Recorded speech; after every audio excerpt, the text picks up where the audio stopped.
নমস্কার বন্ধুরা, আজকে আমি উচ্ছে দিয়ে মটর ডাল লাউ দিয়ে দেখাবো আর বেগুন ভাজা টমেটোর চাটনি। আগে ডালটা সেদ্ধ করে নেব, তার মধ্যে লাউটা দিয়ে দেবো।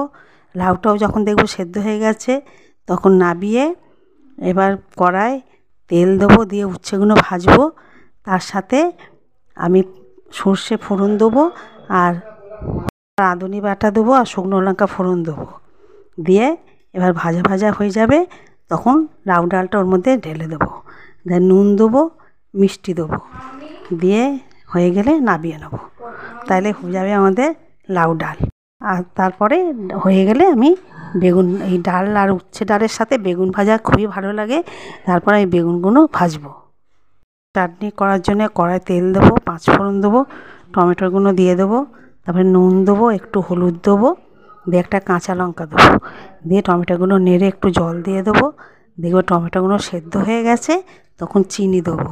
চিনি দেওয়ার পর আর একটু জল দিয়ে তারপরে ফোটাবো, ফুটিয়ে নামিয়ে নেব টমেটোর চাটনিটা। আমার ভিডিওটা যদি ভালো লাগে আপনারা শেয়ার করবেন, ভুল গেলে কমেন্ট করবেন, সাবস্ক্রাইব করবেন। ধন্যবাদ।